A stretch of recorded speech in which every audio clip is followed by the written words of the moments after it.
Bienvenue à vous dans cette nouvelle vidéo d'actualité auto, celle du 15 octobre 2025. On a beaucoup de pain sur la planche pour la vidéo du jour, on a beaucoup de sujets à aborder, on va déjà parler du prix de certains carburants qui risquent de fortement augmenter avec le futur budget du gouvernement français. Nous allons également parler des tarifs officiels de la nouvelle Renault Clio qui sont malheureusement en hausse. On va également faire un petit complément à la vidéo d'hier, puisqu'hier je vous ai fait une vidéo spéciale malus. Aujourd'hui on apprend qu'il y aura des nouvelles taxes à payer pour les entreprises qui ne passent pas au tout électrique. Et puis pour terminer, nous parlerons des investissements colossaux que prévoit de faire le groupe Stellantis pour essayer de remonter la pente. Ce sont les sujets que j'ai choisis pour cette vidéo, j'espère qu'elle vous intéressera et j'espère bien sûr que si c'est le cas, comme d'habitude, vous penserez à le montrer en laissant un petit like, en vous abonnant bien sûr pour les prochaines vidéos et en laissant un petit commentaire pour donner votre avis sur l'actu du jour et ainsi participer au référencement de cette vidéo.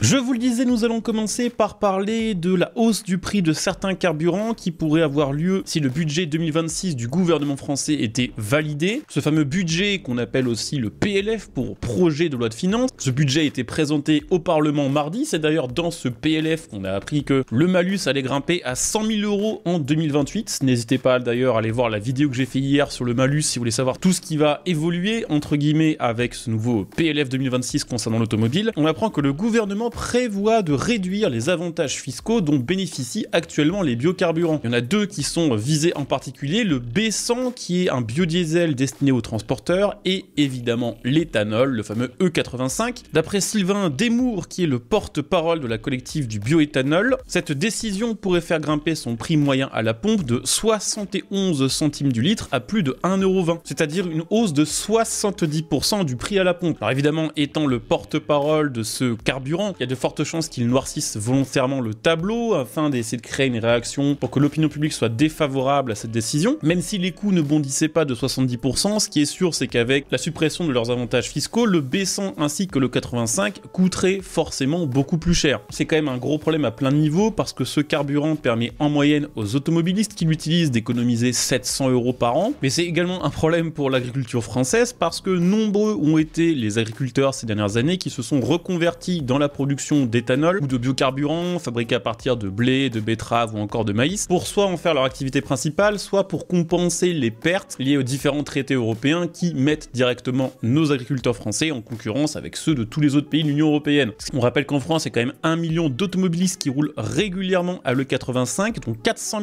000 dont la voiture est équipée d'un boîtier spécifique, ou certains d'entre eux qui ont carrément acheté un véhicule flexuel de base, qu'on leur a vendu au prix fort en expliquant qu'ils allaient pouvoir réaliser des économies sur le long terme. Bon, bah c'est de moins en moins sûr. Sylvain Desmours rappelle que ce qui avait lancé les gilets jaunes en 2018, c'est justement une hausse de la fiscalité sur les carburants et que la suppression progressive ou totale de la défiscalisation de l'E85 aurait par effet domino un impact à la hausse sur le prix des autres carburants. Déjà parce que certains d'entre eux utilisent déjà une partie d'éthanol. On estime alors que les autres carburants pourraient voir augmenter leur prix de 2 à 3 centimes du litre en moyenne à relativement court terme après la mise en place de cette décision.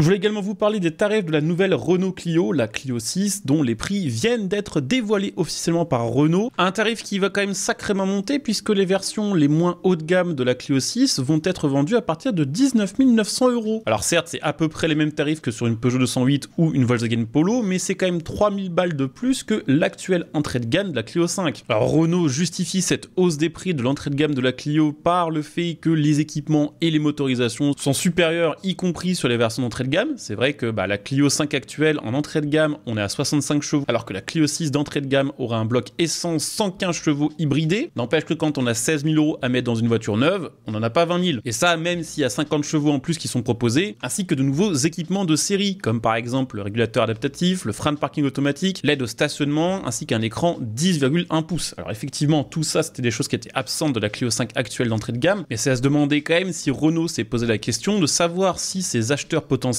demandent vraiment tous ces équipements qui peuvent paraître superflus. À vous de me donner votre avis là-dessus en commentaire, mais il y a de fortes chances quand même que Renault utilise ce surplus de puissance et ce surplus d'équipements, qui sont souvent inutiles, pour justifier un prix d'entrée de gamme plus élevé. Alors ça concernait la version la plus basique. Il y aura également des versions techno qui seront disponibles à partir de 23 900 €, ainsi que les versions alpines à presque 30 000 balles. Je vous afficherai le montage de l'infographie fournie par Renault concernant les différents équipements des différentes versions avec leurs tarifs. Sachez que Renault a également dévoilé les tarifs pour la la location longue durée qui sera à partir de 180 € par mois avec un apport de 2500 €. C'est étonnant de voir que Renault n'a pas pensé à proposer une version un peu plus dépouillée comme le fait par exemple Citroën avec sa C3 actuelle, avec peut-être moins d'équipement et avec peut-être 20 ou 30 chevaux de moins, mais avec un tarif plus accessible en entrée de gamme qui lui aurait permis de s'assurer de rester encore de nombreuses années l'un des best-sellers français.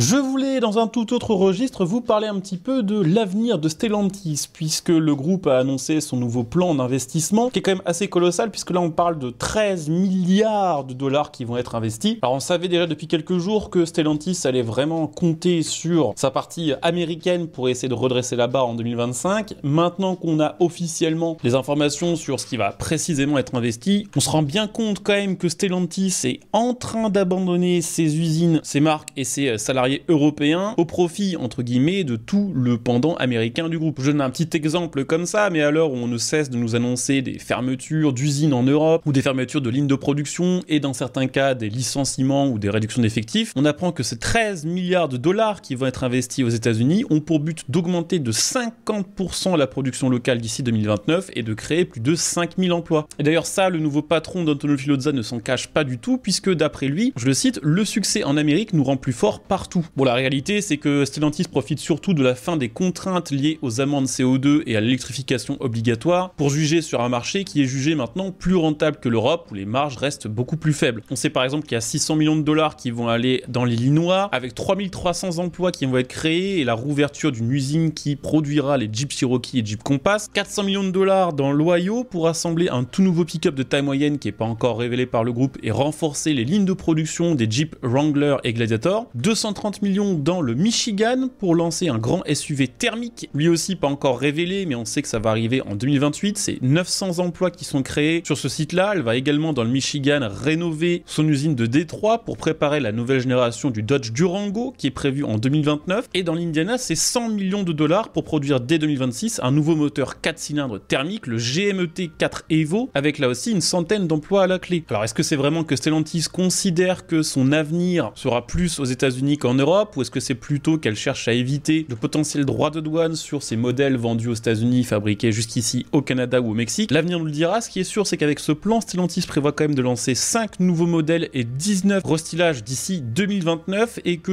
toutes ces marques devraient en bénéficier, que ce soit Jeep, Ram, mais aussi Dodge et Chrysler qui ont été mises de côté par l'ancien directeur Carlos Tavares. Quoi qu'il en soit, c'est plutôt un investissement long terme puisqu'avec ces 13 milliards investis, le groupe s'attend à ce que les prochains trimestres ne permettent pas au groupe d'annoncer à ses actionnaires un retour à une génération de cash flow positif. Et c'est peut-être là la principale différence entre le management à la Filosa et le management à Tavares, c'est qu'à première vue, Filosa a l'air de plutôt avoir une vision long terme du groupe, alors que Tavares essayait de maximiser les gains court terme. Pour terminer, on va reparler un petit peu du PLF 2026, le budget dont on parlait plus tôt dans cette vidéo. Pour un complément à la vidéo d'hier, c'est vrai que hier on parlait surtout du malus pour les particuliers, qui vont être de plus en plus pénalisés à l'achat de voitures neuves, mais aussi dans quelques temps à l'achat d'une voiture d'occasion. Eh bien sachez que le PLF 2026 n'est pas tendre non plus avec la fiscalité automobile pour les sociétés. En effet, le PLF 2026 prévoit que 2 taxes annuelles, celle sur le CO2 et celle sur les rejets de polluants atmosphériques, vont continuer de grimper avec une trajectoire fixée jusqu'à 2028. Pour faire très simple, ces taxes vont augmenter d'environ 20%. Jusqu'ici, elles allaient de 1 € par gramme pour les véhicules qui faisaient moins de 40 grammes de CO2 par kilomètre, 65 pour ceux qui en rejetaient plus de 161. Donc ça, c'est le barème 2027 qui n'est pas encore en application. Celui annoncé dans le PLF pour 2028 passe à 1,20 € par gramme pour ceux qui sont à moins de 40, jusqu'à 78 € par gramme pour les véhicules qui sont au-dessus de 161. Donc c'est une augmentation de 20%. Alors ça concerne la taxe sur le CO2 et on rappelle que c'est à rajouter en plus sur le malus qui est à payer lors de l'achat d'une nouvelle voiture. L'autre taxe, je vous le disais, c'est la taxe annuelle sur les polluants atmosphériques qui n'avait pas bougé depuis 2024, qui va désormais évoluer chaque année entre 2026 et 2028. Donc il y aura une taxe annuelle qui montera jusqu'à 190 € par véhicule détenu par l'entreprise qui sont dans la catégorie 1. Cette catégorie 1, c'est toutes les voitures thermiques ou hybridées qui correspondent aux normes Euro 5 et Euro 6, et jusqu'à 950 € par véhicule considéré comme plus polluant, en gros tous ceux qui répondent à des normes plus anciennes que l'Euro 5 ou l'Euro 6. D'un autre côté, il y aura toujours une exonération de taxes complète pour les voitures électriques et hydrogène, ce qui veut dire que les entreprises vont se retrouver avec le couteau sous la gorge à devoir choisir entre payer plus de taxes ou renouveler leur parc automobile en achetant des voitures électriques plus chères qui souvent ne répondent pas à leurs besoins. Voilà, c'était les actus du 15 octobre 2025, j'espère que cette vidéo vous aura intéressé, c'est le cas, je compte sur vous pour le montrer comme d'habitude en laissant un like, en vous abonnant, en commentant, et je rappelle aussi bien sûr que vous pouvez soutenir en devenant un membre, soutien de la chaîne YouTube à partir de 99 centimes par mois, et si vous êtes intéressé, ça se passe dans le bouton rejoindre sous la vidéo. À demain pour la prochaine vidéo, ciao.